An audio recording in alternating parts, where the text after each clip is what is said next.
ಮಕ್ಕಳ ಬಾಯಿ ಆರೋಗ್ಯದ ಬಗ್ಗೆ ಇಂಡಿಯನ್ ಪೇರೆಂಟ್ಸ್ ಮಾಡ್ತಾ ಇರುವಂಥ 4 ಕಾಮನ್ ಮಿಸ್ಟೇಕ್ಸ್ ಯಾವುದು ಅಂತ ಈ ರೀತಿಯಲ್ಲಿ ನೋಡೋಣ.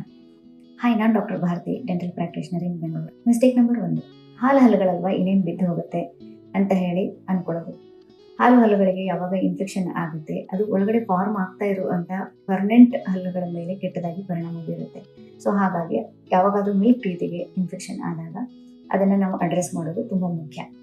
ಎರಡನೇ ಮಿಸ್ಟೇಕ್, ಮಕ್ಕಳಿಗೆ ತುಂಬ ಚಿಕ್ಕ ವಯಸ್ಸಿನಲ್ಲಿ ಅವರಿಗೇ ಬ್ರಷ್ ಮಾಡ್ಕೊಳ್ಳೋದಕ್ಕೆ ಬಿಡೋದು. ಅಟ್ಲೀಸ್ಟ್ ನೀವು 5ರಿಂದ 6 ವರ್ಷ ಆಗೋ ತನಕ ನಿಮ್ಮ ಅಸಿಸ್ಟೆನ್ಸ್ ಬೇಕಾಗುತ್ತೆ ಮಕ್ಕಳಿಗೆ ಬ್ರಷ್ ಮಾಡುವಾಗ. ಮಿಸ್ಟೇಕ್ ನಂಬರ್ 3, ಬರೀ ಚಾಕ್ಲೇಟ್ಸ್ನೇ ಬ್ಲೇಮ್ ಮಾಡೋದು.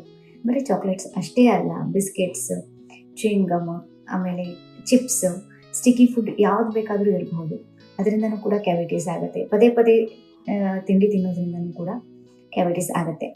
ಮಿಸ್ಟೇಕ್ ನಂಬರ್ 4, ಪೇನ್ ಬರೋ ತನಕ ವೇಟ್ ಮಾಡೋದು.